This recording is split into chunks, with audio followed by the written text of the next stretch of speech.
रघुकुल रीति सदा चली आई। मेहरारू पर जुलुम ढाई। वाह तू तो पूरा लाइने चेंज कर देता यार। वाह कहे रघुकुल रीति सदा चली आई, प्राण जाई पर वचन न जाई। बात खातिर जान दे देव, लेकिन बात से पीछे नहीं हो। वाह अगर आज के समय में सदस्य घरे में 10 जने आए तो वहाँ 4 जने पानीदार मिली हैं वाह और 6 जने सुबेरे का कहिए संझक का हो जाई वो नहू नहीं जानते। वाह ए भैया एक छोट सा बिरहा आशा नहीं पूर्ण विश्वास बा, कहानी शीशा के जैसा साफ हुई। आवा गुरुजी वीर रस से चालू करा, अल्लाह के हाथ से रस के छोड़ दे। वाह आवा तनी सा भाव बोले के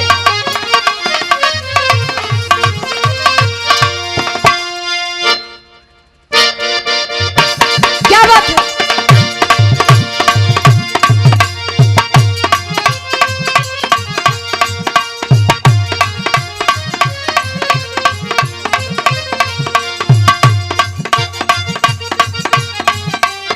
क्या बात है वाह।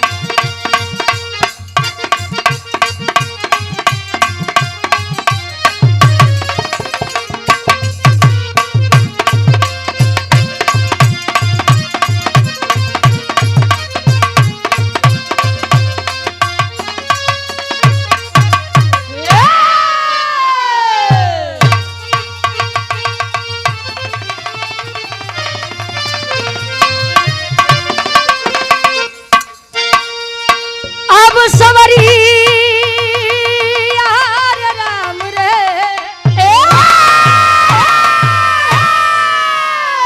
आ, आ,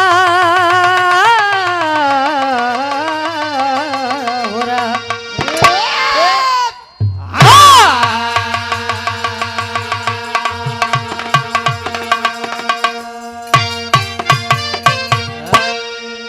ए भैया रामायण महाभारत ये तो आप लोग जान लो कर खाने है। रामायण महाभारत आप लोगों से छत के जानी है। रामायण महाभारत आप लोगों ने बहुत सुना है। हम तनी सा कहानी यार से चेंज करब, आई कहानी आप लोग के समझ में आई जाए तो हम जान जाब कि हमारे बिरहा गाँव सफल बा। देखा जे बिरहा सुने बदे बैठा बा ओकरे खातिर बात बा। अब भैया जे के बिरहा नहीं पसंद होई चुपचाप उठे, भोजन के तैयारी चल होई बा, खात रहा आ धुन तो जे बढ़िया लागे तो सुन जा, बाकी जे बिरहा सुने बैठा बा ओका सुने दिहा। आप लोग सुन ले बा तो गावे में आनंद आई। ए भैया त्यावा गुरुजी तनी 4 लाइन भूमिका के भाव से कवि जी हमारे वो बीरन खातिर लिखा था अपने कलम के माध्यम से। कैसे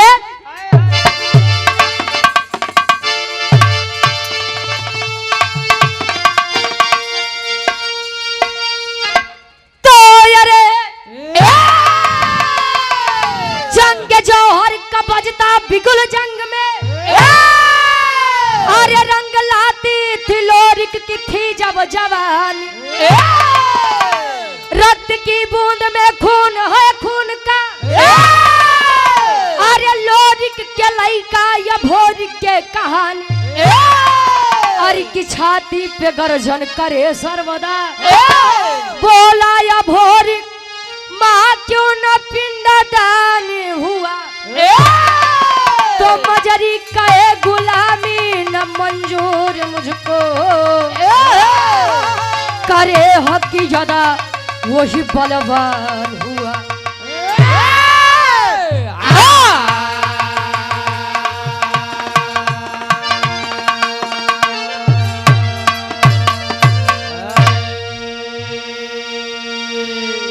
जंग जौहर का बजता बिगुल जंग में, अरे रंग लाती थी लोरिक की थी जब जवानी, रक्त की बूंद में खून है खून का, तो लोरिक के लइका या भोरिक के कहानी। अनिल यादव हमारे बड़े भैया जी के द्वारा 51 रुपए आशीर्वाद के चाह रही। रामायण महाभारत आप लोग रोज सुनत है भैया, आज तनी कुछ हट के सुनला। हाथ जोड़ के विनम्र निवेदन बा कि कहानी शीशा के जैसा साफ हुई। ए भैया ए! वीर लोरिक के नाम तो आप लोग सुने होबा, सुने तो होबा ना। ऐसा तबा नहीं कि वीर लोरिक इतना बड़ वीर उनका नाम मैं क्यों नहीं सुने हुई। ए भैया हाँ वीर लोरिक के पिताजी के नाम कुबई रहे, वाह! कुबई दादा। हाँ अब कुबई जी के ससुरारी कहाँ भाई आप लोग जाना थे? नहीं जानता हाँ तो को पता हो। ए भैया हाँ कहानी में इंटरेस्ट तब होई जब कोनो अच्छी और रोचक बात सुने के मिली तब। वाह! कुबई दादा के ससुरारी ये हमरे नेवाड़ी जेठवारा प्रतापगढ़ में बा। वाह! तोहरे हमरे प्रतापगढ़। ए भैया नेवाड़ी जेठवारा में एक धाम बा जेकर नाम खोइलन धाम बतावा गया। अब कुबई दादा के शादी माई खोइलन से भई रही। हाँ अब खोइलन जी के नाम से खोइलन धाम बाबा। वाह वाह! ए भैया कुबई दादा और माई खोइलन के बीच में एक लड़का जेकर नाम वीर लोरिक बताया गया। वीर लोरिक अब मजरी जी के बीच में गढ़गौरा में दोनों लोग के संयोग से एक बच्चे का जन्म हुआ जिसका नाम वीर अभोरिक बताया गया। अब 3 जने के नाम सुन रहा तब कहानी हमार वीर अभोरिक जी से चालू हुई। वाह वाह! कुबई दादा के लड़का लोरिक और लोरिक के लड़का वीर अभोरिक। अब एक जने के नाम यौरी आई बस तनी आप लोग विचार कर तब। ए भैया वीर अभोरिक जब बाल्यावस्था से किशोरावस्था में प्रवेश किया वाह! मतलब कि ओकरे लड़कई से जब जवानी आए हाँ तो उ दुर्गा माई के बड़ा बरियार भक्त रहे। वाह! बरियार का मतलब जाना थे हाँ बहुत बड़ा जबरदस्ती। ए भैया आप ही लोग कहा था कि जकरे जवानी आवत है तो चुकरत की आवत रही का यार। तोरे आई रही का यार। हाँ ए भैया काहे बदे कहा कि पहले के लोग अपन जवानी काम में खर्चा करे। वाह! काम ये खेत में बैठा है ना आप लोग। पहले यह खेत बरधा से जोतात रहा है। ये आप लोग बतावत है हम तो चेक करेंगे। ए भैया तो गुरुजी हिया एक मिजाजी गजल लागत बा। कोनो आशिक अपने मासूका से कहे का कहे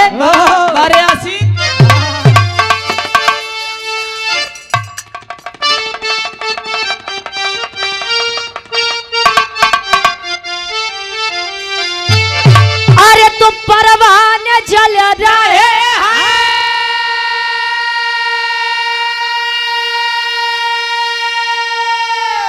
अरे तो परवाने जल रहे हैं तेरे इश्क में तमाम। अरे परवाने जल रहे हैं तेरे इश्क में तमाम। जानम आए हाय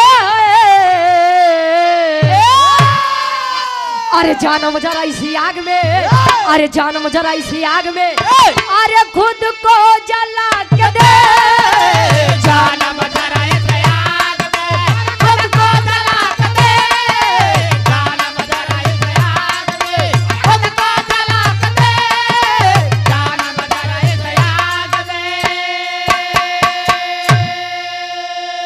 जानम जरा इसी आग में खुद को जला के देख।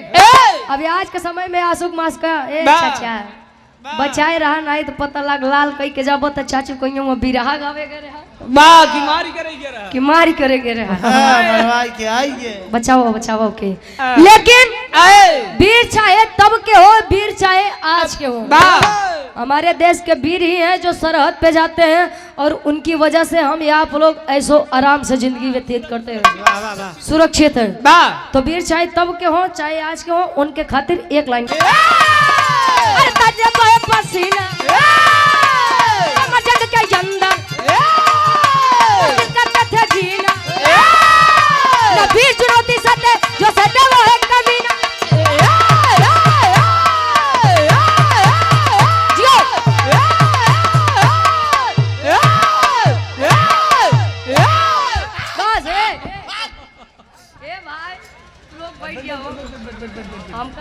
क्या हुई भाई? ए भैया, अरे भाई हेलो हेलो। तू लोग ही है कर रामलाल गुप्ता, रामलाल गुप्ता, प्रधान समोधीपुर। यदि आपके कानों तक हमारी आवाज पहुंच रही, मंच के पास आने का कष्ट करें। रामलाल गुप्ता। ए भैया, अच्छा गीता में भी लिखा गया है कतो मारे वीर कतो मरवाए भी। तो कतो भागे वीर यार। जब तू लोग ही करत बताई देवो करा बाहर जाके खड़ी हो जा। ए भैया, ई हो वीर रस कहानी तनी के समझिया। वीर भोरी के एक दिन माई मजरी से जाई के पूछत बा माई, ए माई आखिर माता दुर्गा मुझसे प्रसन्न क्यों नहीं हो रही हैं? आखिर मेरे पिताजी भी तो उनके बहुत बड़े भक्त थे। कहे बेटा ये बात हमसे कहे, इजाई के माई दुर्गा से पूछ। माई दुर्गा के पास आया और विचार कर लिया, तो आज बिना पूछे जाई बना बैठ गया। माँ, अरे माँ, मेरे पिता वीर लोरी जब भी आपको जरूरत पड़ी अपने जंगे का खून पिला करके आपको संतुष्ट करने का काम किए हैं। ए महतारी, हम नहीं के लइका ये भोरी कहीं माई, माई दुर्गा प्रकट हुई कहीं बेटा ये भोरी, मैं तुझसे किस लिए खुश हूँ मुझे ये तू बता। कहे आज तक मेरे अनन्य भक्त और तेरे पिता वीर लोरी का पिंडदान नहीं हुआ है। ये आप लोग कहते हैं कि जब ले पिंडदान नहीं किया जाए तो पुरखा पुरानिया तरन तार नहीं होते। ए भैया, हम तो कही थी लड़का लायक मिले नहीं तो मिलवे नहीं करे, लड़का सपूत मिले नहीं तो मिलवे न करे। अब तू पता लगे पूरी जिंदगी इज्जत बनाए बाटा, बुढ़ौती पे तोहार लोग चरण छुअत है और लड़का तोहार यस काम करे। गंगा जमुना सरस्वती ने है। वीरचंद गुप्ता जी सदरेपुर से लड़का के नाना है। कौन लड़का? अरे वो कथ हम जानते अपने नातिक नाना हो। लेकिन वीर भोरी कहत बा, अरे तो बिरताई क्या हमारे, अरे बिरताई क्या हमारे, हाय तिलकिया लगावा, हाय तिलकिया लगावा, हमार माई हमके रण में पठावा।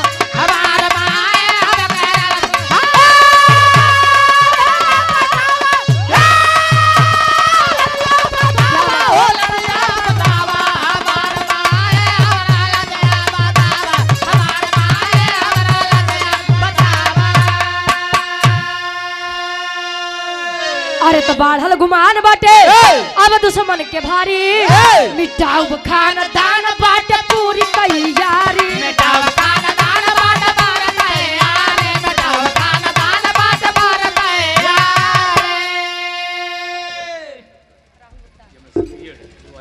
एमएससी बीएड है हमारे धर्म के बड़े भैया राहुल गुप्ता जी, आई हमारे डॉक्टर चाचा के लड़का है। शर्म के कारण आदरणीय हमारे बड़े भैया जी के द्वारा 101 रुपए आशीर्वाद के चाह रही। माई भगवती के कृपा आप पर बनी रहे, प्रगति के मोड़ पर परस्पर आप आगे बढ़ते रहे। हाँ बस बस कांडे का रूप ले ले। हाँ बस अच्छा सामाजिक चला ये वाला ठीक ठीक ठीक ठीक ठीक। भैया हम भी रस गाय देते ही कांड हमारे चाचा गाय दिए हैं, और फिर सामाजिक कांड हम दोबारा गाय दे। पहले मौके के बात हो जाए, अब मौके के साथ साथ ही इतिहास है, इतिहास बोलता है। ए भैया आवत नहीं से कहानी समझ में आवत बना, समझबा तो समझ में आई। देखा हमारे चाचा कहबे बहन के देखा कलाकार बढ़िया नहीं होते, सुने वाले बढ़िया होते। अगर सुनबा तो आशा नहीं पड़ विश्वास बा कहानी जाई अंदर तक, एक साथे दुई काम करबो तो झंडू बाम हो जाबा, न यार करबा न वहार करबा, ठंडी में सब कर यहाँ रगड़ ले। राजेश यादव जी आशीर्वाद होटल, अच्छा आशीर्वाद हॉस्पिटल, कहाँ से भैया छिभैया छिपैया छिभैया झूसी से हमारे गार्जियन जी के द्वारा ये 500 रुपया आशीर्वाद के चाह रही। वाह ए भैया अच्छा तिलक कई प्रकार का होता है। एक तिलक हर कोई रोज पूजा पाठ करने के बाद लगा लेता है, वाह इसे हमारे गुरुजी लगाई ले हैं। वाह एक तिलक विजय तिलक, कोई भी किसी भी क्षेत्र में जाता है तो वह सोचता है कि वाह। विजय का तिलक सदैव मेरे मत्थे पर लगे। और एक तिलक वाह शादी ब्याह के पहले चढ़त है। बर्बादी की शुरुआत वाला। पार बाबा हाँ हाँ डेरवा बता दूसरे का। अच्छा है भैया वाह आशीर्वाद लेके माई मजरी से वीर अभोरी काया कहा काशी बनारस के धरती पर। वाह वह काशी बनारस जवन आप लोग बतावत है कि भगवान भोलेनाथ के त्रिशूल पर टिकी हुई है। वाह काशी के धरती पर आया। काशी के घाट के किनारे एक पंडित है, भोरहरिया के बेला बा पंडा जी के पास जाई के वीर अभोरी एक बात कहत बा। कौन बात है गुरुजी? यार से गीत तनी बदलत बा।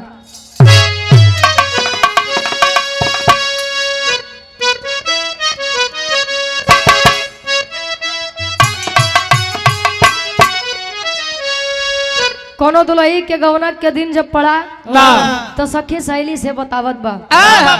पहले के समय में जब गौना के दिन पड़े तो भैया मेहरारू बेचारी डराई कि हमका सास ससुर कैसे मिली है, हमका दुल्हा कैसे मिली। आज के समय में तो लोग डरात है कि पता नहीं सास ससुर डराते हैं कि हमका पतो हो कैसे मिली। और सास ससुर से ज्यादा तो भैया लोग डराते हैं कि हमका मेहरारू कैसे मिली। पता नहीं महीना 2 महीना जिए दे कि ए भैया दुल्हिया कहा अपने सखी सहेली से का कहे लाइन गीत लगा बा।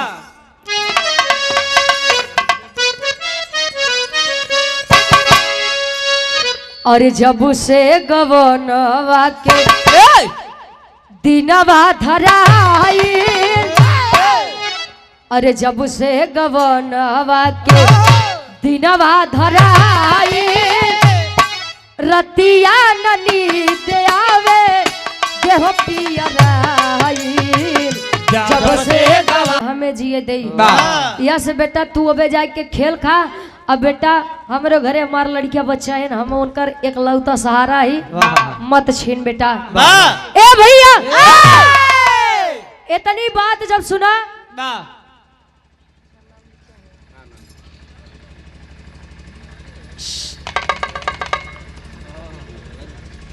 आदरणीय परम सम्मानित हृदय के हमारे गार्जियन जी आप रमाकांत यादव जी मास्टर साहब यानी हमारे गुरु जी, ये प्रत्याशी जिला पंचायत सदस्य के हैं प्रतापपुर से वार्ड नंबर 3 से। हमारे गार्जियन जी के द्वारा 251 रुपये आशीर्वाद के छारे के बच्चे अपनी कला में कामयाब रहे। ए भैया निकाल के तलवार वीर अभोरी गर्दन पर रख दिया। जोर से बताओ। अनिल यादव नेताजी 51 रुपये आशीर्वाद के चाह रही रख दिया तलवार गर्दन पर। कहने बाबा ए बाबा दादा रण से भागना ये मेरे खून में नहीं है। या तो ये मारब या तो मरब लेकिन बिना पिंडदान करवाए हम जाब ना। कहे अभी बतावा तू पिंडदान करवोबा कि नहीं करवोबा? करवोबा कि नहीं करवोबा? बोला दादा करवोबा कि नहीं करवोबा? ए भैया शशिधर पंडा बेचारा खड़ा रहे धीरे धीरे लगा बैठे कहे पिंडदान नहीं करवाऊ तो ई मार दे। पिंडदान करवाई दे तो ऊ मार दे। ऊ का मतलब पिपरी के राजा सुरपतिया के बात होत बा। कहे राम आगे कुआं पीछे खाई ए राम कौनी ओरिया जाई। खैर जोन सामने पड़ा पहले ओका देखा बैठ बेटा बैठ। पिंडदान करवा दिया। अब पिंडदान देखा वीर लोरी के होइया भी कहानी यारे छोड़ दा।